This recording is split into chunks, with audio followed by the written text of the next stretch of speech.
అసలు నిజంగా ప్రైవసీ అనేది ఉందా? మనం ఎక్కడికెళ్తున్నాం? ఏం చేస్తున్నాం? ఏం తింటున్నాం? ఎంతసేపు పడుకుంటున్నాం? ఎవరితో మాట్లాడుతున్నాం? ఇవన్నీ గూడా పెద్దన్న మన మీద కన్నేసి చూస్తున్నాడు అనే విషయం మీలో ఎంతమందికి తెలుసు? మనం ఎక్కడికో పని మీద బయటికెళ్తూ ఉంటాం. సడెన్‌గా గూగుల్ నుంచి ఓ మెసేజ్ వస్తది. దగ్గరలో పిజ్జా హట్ ఉంది. బావుంటది అని జెప్పేసి. తర్వాత మనం రెస్టారెంట్‌లోకెళ్ళి తిని బయటికి రాంగానే, "నువ్వు టేస్ట్ ఎంజాయ్ చేసావా? ఎలా ఉంది? బావుందా?" అని రివ్యూ అడుగుతూ ఉంటది. అసలు ఇవన్నీ ఎలా తెలుస్తున్నాయి వాళ్ళకి? అంత కీన్‌గా మనల్ని ఎందుకు అబ్జర్వ్ చేస్తున్నారు? ఎందుకు ట్రాక్ చేస్తున్నారు? మనకి ప్రైవసీ లేకుండా ఎందుకు పోతుంది?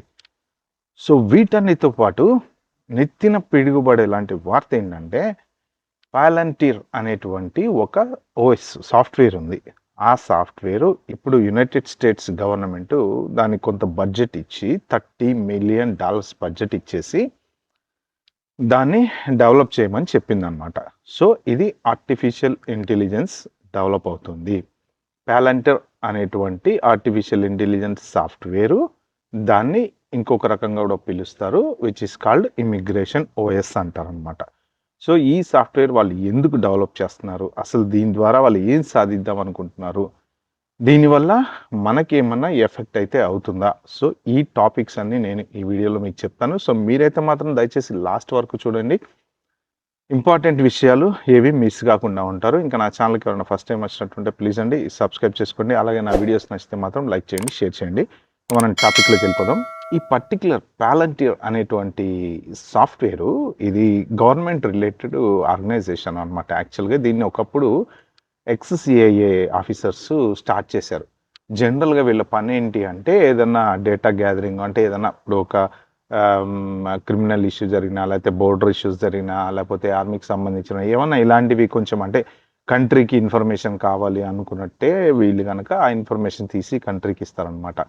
యాక్చువల్‌గా ఇది జనరల్‌గా ఎవరికి రిలేటెడ్ అవుతది అంటే పాస్‌పోర్ట్ కంట్రోల్ గానీ, డ్రైవింగ్ రిలేటెడ్ కంట్రోల్ గానీ, లేకపోతే పోలీస్ వాళ్ళ డేటాబేస్‌కి గానీ, సో, ఇలా కొన్ని కొన్ని కంపెనీస్‌కి కనెక్ట్ అయ్యి వాళ్ళకి దగ్గర నుంచి డేటా తీసుకొని జనరల్‌గా అవసరమైన ఇప్పుడు ఒకటి ఏదైనా ఇన్వెస్టిగేషన్ చేసేటప్పుడు ఫర్ సపోజ్ రకరకాల వేస్‌లో ఇన్వెస్టిగేట్ చేయాల్సొస్తది. అలాంటి టైంలో కొన్ని సంస్థలు వీళ్ళ హెల్ప్ తీసుకొని ఇన్ఫర్మేషన్ కావాలి అని గ్యాదర్ చేసి ఇంకా డిటెక్టివ్ సిస్టమ్స్ అవన్నీ ఉంటాయి గదా! కొంత ఇన్ఫర్మేషన్ కావాలి. మనకి తెలియకుండా మన ఇన్ఫర్మేషన్ అనమాట. ఎందుకంటే ఇన్వెస్టిగేషన్ చేసేటప్పుడు ఎలా చేస్తారు అంటే ఇగ మన ఎవరన్నా ఏదన్నా తప్పు చేశారనుకోండి, పెద్ద హత్యో లాంటిదో ఏదన్నా చేశారంటే, వాడి గురించి వాడిని ఫాలో అయ్యి, వాడి ఎనకాలెళ్ళి ఇలా సంథింగ్ డేటా అనేది గ్యాదర్ చేస్తారనమాట యాక్చువల్‌గా. సో, అలాంటి ఈ సాఫ్ట్‌వేరు ఇప్పుడు ఏఐకి రిలేట్ అయ్యి ఇంకా కొంత డెవలప్ అవ్వబోతుంది. దానికి 30 మిలియన్ గ్రాంట్ అనేది గవర్నమెంట్ ఇచ్చింది. సెప్టెంబర్ 2025 అయితే దీన్ని రెడీ చేస్తున్నారు. సో, అసలు మనకు ప్రైవసీ ఎందుకు లేదు? ప్రైవసీ ఎందుకు లేదంటే, ఈ సాఫ్ట్‌వేర్‌ని ఒక 2 నిమిషాలు మనం పక్కన పడేసి, మన ప్రైవసీ లైఫ్‌కొద్దాం. గూగుల్ మనల్ని పర్ఫెక్ట్‌గా స్కాన్ చేస్తది. అంటే మనం నిలబడ్డామా, తిన్నామా, లేచామా, కూర్చున్నామా, ఎక్కడికెళ్ళాం, ఏ రెస్టారెంట్‌కెళ్ళాం, ఎవరితో మాట్లాడాం, ఇవన్నీ తెలిసిపోతుంటాయన్నమాట. ఆ మధ్యన ఒక్కసారి గూగుల్ ఇన్వెస్టిగేషన్ జరిగినప్పుడు గూడా సుందర్ పిచ్చైని మన జడ్జి గారు వాళ్ళు ఇదే అడిగారు. "నేను బెడ్‌రూమ్‌లోంచి లేచి నడుచుకుంటా హాల్‌లోకొచ్చేటి నీకెలా తెలుస్తుంది? దీన్ని మనం ఆపకుండా ఏం చేయలేమా? మీరు ప్రైవసీని ఎక్కువ డిస్టర్బ్ చేస్తున్నారు" అని చెప్పి గూడా వాళ్ళ మీద చాలా అది అప్పుడు ఎలిగేషన్స్ వచ్చి ఇన్వెస్టిగేషన్ అంతా జరిగింది. అమెరికన్ దాంట్లో move from here and go over there and sit with my Democrat friends, which will make them real nervous. Does Google track my movement? Does Google, through this phone, know that I have moved here and moved over to the left? It's either yes or no. Not by default. There may be a Google service which you've opted in to use, and if So Google knows that I am moving over there. It's not a trick question. You know, you make $100 million a year, you ought to be able to answer that question. అప్పుడు ఆయన చెప్పింది ఏందంటే మన సుందర్ పిచ్చై గారు, లేదు settings కావాలంటే ఆపుకోవచ్చు. మీరు అది మీ ప్రైవసీ సెట్టింగ్స్ అనేవి ఉంటాయి అని. ఇప్పుడు సింపుల్‌గా ఒక చిన్న సెట్టింగ్ అంటే మనం ఏదో తెలిసి ఏదో ఆపుతాము ప్రైవసీ. ఎప్పుడు ఇన్‌స్టాగ్రామ్‌లోకెళ్ళి ప్రైవసీ, పబ్లిక్, ప్రైవేట్ పెట్టుకోవాలనుకుంటే ఈజీ పెట్టుకున్నాం. కానీ ఇంటర్నల్‌గా వాళ్ళు 100 రకాల కోడ్‌లు రాస్తే మనం ఎక్కడికని, ఏమని, ఎన్నని ఎత్తుకుంటూ పోతాము. ఎవడి మీద కేసులేసుకుంటూ పోతాం. పాసిబుల్ కాదు కదా! రెస్టారెంట్‌లోకి వెళ్లి కూర్చున్న 10 నిమిషాల తర్వాత నీకు మెసేజ్ వస్తది ఫుడ్ ఎంజాయ్ చేసావా అని చెప్పేసి. వీళ్ళంతా ఈ డేటా గ్యాదర్ చేసి ఏం చేస్తారు? వాళ్ళకేమైనా ఆనందమా అంటే కాదు. ఇక్కడ డేటా షేరింగు, సెల్లింగు అనేది జరుగుతదనమాట. ఈ పర్టిక్యులర్ పాలంటీర్ సాఫ్ట్‌వేర్ కూడా కొంత డేటా అనేది మన దగ్గర నుంచి గ్యాదర్ చేసి ఎవరెవరికి కావాలో వాళ్ళకి అమ్మచ్చు, ఇవ్వచ్చు, వాటెవర్ దట్ చేయొచ్చు. గూగుల్ అయినా కూడా ఇప్పుడు ఎంతమంది ఈరోజు నీకు దగ్గరికి రెస్టారెంట్‌కి వెళ్ళొచ్చారు? ఎంతమంది ఆ పక్కోడు రెస్టారెంట్‌కి వెళ్తున్నారో నాకు డేటా కావాలి అంటే గూగులోడు చక్కగా ఇచ్చేస్తాడు. తెలిసిపోతది కదా! ఇప్పుడు 2 రెస్టారెంట్లు ఎదురెదురుగా ఉన్నాయండి. వీడి దగ్గర 100 మంది తింటున్నారు. వీడి దగ్గర 10 మందే తింటున్నారు. వీడు పోయి అరె వాడి దాంట్లో ఎంతమంది తింటున్నారో డేటా కావాలంటే చక్కగా సింపుల్‌గా తీసేసి ఇచ్చేయొచ్చు. అలాగా మన ప్రతి మూవ్‌మెంట్‌ని స్కాన్ చేస్తుంది. మనకు ప్రైవసీ అనేది పోయింది. అసలు నో మోర్ ప్రైవసీ. మనం ప్రైవేట్‌గా బతకడం అనేది జరిగే పని కాదు. ఒక సాఫ్ట్‌వేర్ కాకపోతే ఇంకో సాఫ్ట్‌వేర్. ఎందుకంటే మనం ఫోన్ లేకుండా 10 నిమిషాలు కూడా ఉండలేకపోతున్నాం. అలాంటిది ఫోన్ పక్కన పెట్టి ఒక 2 కిలోమీటర్లు మనం నడిచెళ్తే అదే మనకి ప్రైవసీ. కానీ ఆ 2 కిలోమీటర్లు కూడా మనకు మనశ్శాంతి ఉండదు. మన ధ్యాసంతా ఫోన్ మీదే ఉంటది. కాబట్టి ఏంటంటే ఈ కొత్త సాఫ్ట్‌వేర్ ఏదైతే వస్తుందో అదేంటంటే యాక్చువల్‌గా లీగల్‌గా చూసుకుంటే గనక అది ఎవరెవరి దగ్గర నుంచి డీటెయిల్స్ తీసుకుంటుంది అంటే పాస్‌పోర్ట్ ఆర్గనైజేషన్స్, పాస్‌పోర్ట్ వాళ్ళ కంపెనీ డేటాబేస్‌లు ఉంటాయి కదా! వాళ్ళ దగ్గర నుంచి గానీ, లేపోతే డ్రైవింగ్ అథారిటీస్ ఏవో వాళ్ళ దగ్గర నుంచి గానీ, లేదా సీబీపీ ఆఫీసర్ దగ్గర నుంచి కానీ, ఎందుకంటే గవర్నమెంట్ రిలేటెడ్ కాబట్టి గవర్నమెంట్‌కి సంబంధించినటువంటి ఎటువంటి డేటాబేస్‌లనైనా యాక్సెస్ చేసి మన గురించి ఇన్ఫర్మేషన్ తెలుసుకొని గవర్నమెంట్‌కి ఇవ్వగలదనమాట. రీసెంట్‌గా జరిగినటువంటి మీరు ఐస్ రైడ్స్ ఎక్కడెక్కడ వాళ్ళకి ఎలా తెలుస్తుంది? ఇంత పర్ఫెక్ట్‌గా ప్లాన్ చేసి ఎళ్లి మరి ఎలా రైడ్ చేయగలుగుతున్నారు అంటే, ఇలాంటి సాఫ్ట్‌వేర్స్ వాడి వాళ్ళు కొంత తెలుసుకొని టక్కన ఎళ్లి రైడ్ చేస్తున్నారనమాట. సో, దీనివల్ల మనకేంటి డేంజరు అంటే, yes 100% H1, F1, L1 student ఎవరన్నా గానియండి అందరూ ఇంక్లూడింగ్ గ్రీన్ కార్డోళ్ళు కూడా డేంజర్‌లోనే ఉంటారు. ఇది గనక సెప్టెంబర్ 2025లో బయటకొచ్చిన తర్వాత. ఏంటి అంటే, ఫర్ ఎగ్జాంపుల్ గ్రూప్స్ ఉన్నాయి. వాట్సాప్ గ్రూప్స్ యాక్చువల్‌గా. ఇప్పుడు స్టూడెంట్స్ ఏంటంటే పార్ట్ టైమ్ జాబులు చేయకూడదు. ఓకే. కానీ వీళ్ళేం చేస్తున్నారు?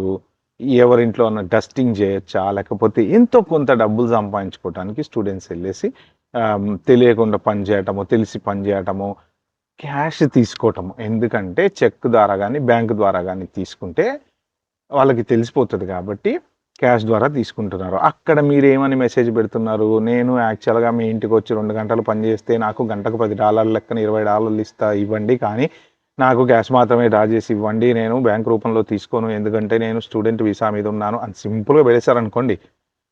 అయిపోయింది. డేగా కన్నులోకి మీ ఇన్ఫర్మేషన్ ఎళ్ళిపోయింది. సో, ఈ గ్రూప్స్‌ని కూడా వాళ్ళు మానిటర్ చేస్తున్నారు. అసలు ప్రైవసీ అనేది ఉండాలిగా. ఈ డేటా వాళ్ళు తీసుకోవచ్చా అంటే అఫీషియల్‌గా తీసుకోకూడదు. కానీ అన్‌అఫీషియల్‌గా మీకు తీసుకుంటున్నారో లేదో మీకు తెలుసా? మీ ఫోన్‌లో ఏం జరుగుతుందో మీకు తెలుసా? తెలీదు కదా! ఒక్క ఫ్లైట్ టికెట్ చెక్ చేస్తే పట్ట ఈమెయిల్స్ వస్తూనే ఉంటాయి. ఏది ఓపెన్ చేసినా ఇంటర్నెట్ ఎక్స్‌ప్లోరర్‌లో ఓపెన్ చేసినా ఫ్లైట్ టికెట్లు సైడ్ వస్తాయి. ఎన్ని రకాలు చూసినా అటు సైడ్, ఇటు సైడ్ ఏదో ఒక ఫ్లైట్ రిలేటెడ్ యాడ్‌లే వస్తాయి. టికెట్ల రిలేటెడ్ యాడ్‌లే వస్తాయి. ఎందుకు అంటే ఇది ఒక పెద్ద బిజినెస్. పొర్రపాటున మీరు ఏదన్నా చెక్ చేశారనుకోండి, దగ్గరలో పిజ్జా హట్ ఎక్కడుంది అని చెక్ చేశారంటే ఖతం ఇంగ మీకు మెసేజులు, ఈమెయిల్సు రకరకాలుగా వస్తూనే ఉంటాయి. అంటే ఇది ఒక పెద్ద మార్కెటింగ్ బిజినెస్ అనమాట. దీని మీద వందల, వేల, బిలియన్ డాలర్లు వీళ్ళు సంపాదిస్తున్నారు. ఇప్పుడు ఈ గ్రూప్‌లో మీరు ఏదైతే పెట్టారో మెసేజు, ఆ మెసేజ్ ఎంబటే వాళ్ళకి తెలిసిపోయింది. సో, నెక్స్ట్ మినిట్ వస్తారు, తలుపు కొడతారు, నడువురా పద అని చెప్పి తీసుకుపోతారనమాట. ఇలాగా మన పర్టిక్యులర్ డేటా మనం అనుకుంటాం. మనకి తెలీదు. ఇప్పుడు మనము ఈమెయిల్ ఇస్తాము. ఎవరికన్నా కంపెనీ వాళ్ళకి నేనొచ్చి అక్కడ జాబ్ ఎతుక్కుందాం అనుకుంటున్నా. ఏం నేర్చుకొని రామంటావు. అయిపోయింది. ఎళ్ళిపోయింది. వాడి చేతిలోకి ఎళ్ళిపోయింది. లేదు వాట్సాప్‌లో మీ ఫ్రెండ్‌కే పెడతావు నువ్వు. అరే! అక్కడ రూమ్ రెంట్‌లు ఎంతుంటాయిరా? నేను వస్తున్నా. నాకు H1 వచ్చింది. నేను జాబు ఎతుక్కుందాం అనుకుంటున్నా. ఏం నేర్చుకొనొస్తే బావుంటదిరా? డేటాబేస్‌లో ఏమైనా నేర్చుకున్నా? డెవాప్స్ నేర్చుకున్నా? అయిపోయింది. ఎళ్ళిపోయింది. వాడి చేతికెళ్ళిపోయింది. తర్వాత ఇంకా ఇంపార్టెంట్ విషయం ఏంటంటే ఇప్పుడు ఈ సాఫ్ట్‌వేర్ ఏదైతే ఉందో ఒక్కసారి ఏఐ గనక బయటకొచ్చిన తర్వాత టోటల్ అన్నీ లింకప్ అయిపోయి ఇంక్లూడింగ్ టాక్స్ రిలేటెడ్ మ్యాటర్స్ అనమాట. సో, మీరు ఎలాగ దొరికిపోతారో అనడానికి సింపుల్ ఎగ్జాంపుల్ ఏంటంటే ఇప్పుడు ఒక కన్సల్టెన్సీ ఉంది. దాంట్లో 100 మంది ఎంప్లాయీస్ పనిచేస్తున్నారు.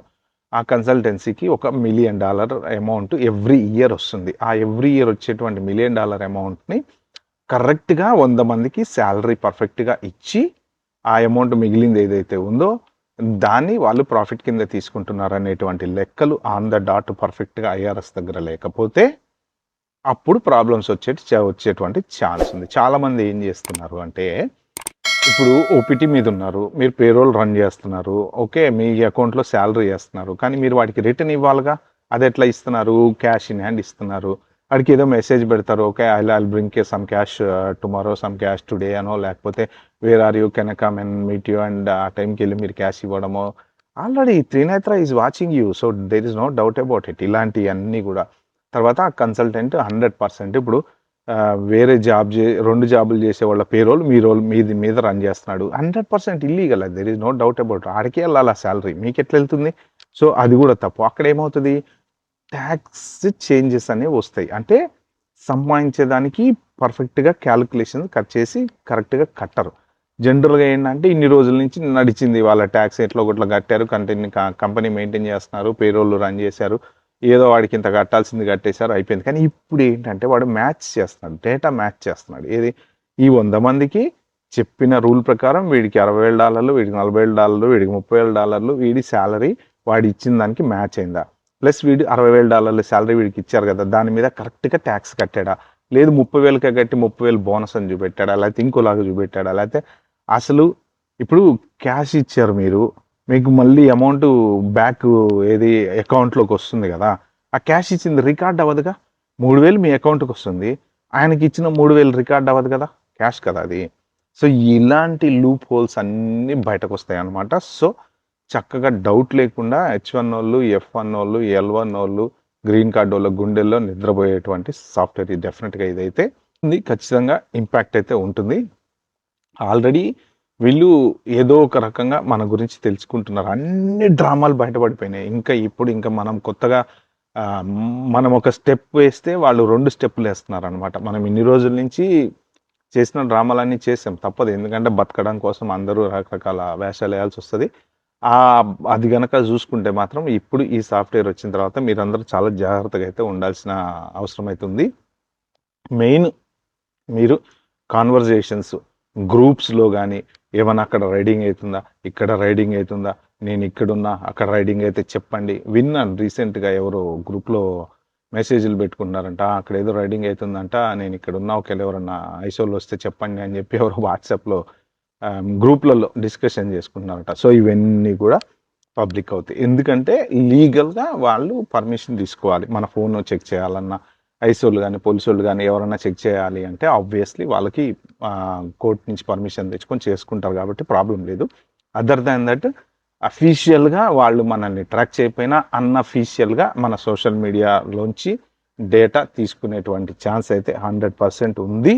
అది మీ ఫోన్‌లో ఏ సాఫ్ట్‌వేర్‌లోంచి వాళ్ళు తీసుకుంటున్నారు, ఎలా ట్రాక్ చేస్తున్నారు, ఏం చేస్తున్నారు అనేది మాత్రం బ్రహ్మదేవుడికే తెలియాలి. ఎందుకంటే అంత డీటెయిల్డ్‌గా కోడ్‌లో ఏం రాశాడో ఎవడికి తెలుస్తది. డెవలపర్స్ లోపటికెళ్ళి కోడ్ మొత్తం చదివితే తెలుస్తదేమో గానీ నాలాంటోడికి అయితే మాత్రం పక్కా తెలీదు. కాబట్టి ఫ్రెండ్స్ జాగ్రత్తగా ఉండండి. ఈ సాఫ్ట్‌వేర్ సెప్టెంబర్ 2025కి వస్తది. మీరు ఎవరితోటన్నా మాట్లాడేటప్పుడు ఫోన్‌లలో గానీ, ఈవెన్ ఫోన్ దగ్గర పెట్టుకొని మాట్లాడినా గూడా మన వాయిస్‌ని గూడా ఒక్కొక్కసారి సడెన్‌గా ఇప్పుడు నేను గమనించాను ఇది. నాకైతే తెలీదు. ఒకవేళ మీకు ఎవరికైనా ఇలాంటి అనుభవం ఉంటే మాత్రం కింద కామెంట్‌లో మెన్షన్ చేయండి. మనం ఏదన్నా ఎవరితోటన్నా ఇంట్లో వాళ్ళతోని మాట్లాడినప్పుడు సడెన్‌గా ఇన్‌స్టాగ్రామ్ ఓపెన్ చేస్తే, మనం ఏం మాట్లాడామో దాన్ని రిలేటెడ్ ఇన్‌స్టా రీల్స్ వస్తుంటాయన్నమాట. మరి ఇది ఎంతవరకు నిజమో మన వాయిస్ గూడా వాళ్ళు స్కాన్ చేస్తారనేది నాకు తెలీదు. నిజంగా మీరు ఎవరైనా ఐటీ ఎక్స్‌పర్ట్స్ గనక ఉంటే మాత్రం కింద డెఫినిట్‌గా కామెంట్‌లో మెన్షన్ చేయండి. సో, ఇంకా మనం మూతికి ప్లాస్టర్‌లేసుకొని బతకడమో, లేకపోతే ఫోన్ పక్కన పెట్టి దూరంగా ఎళ్లి మాట్లాడుకోవటమో చేయాలన్నమాట. ఓకే ఫ్రెండ్స్, ఇది ఈ వీడియోలో నేను షేర్ చేసుకుందాం అనుకుంది. వీడియో మీకు నచ్చినట్టుంటే ప్లీజ్ అండి like, share, subscribe my channel. Thank you.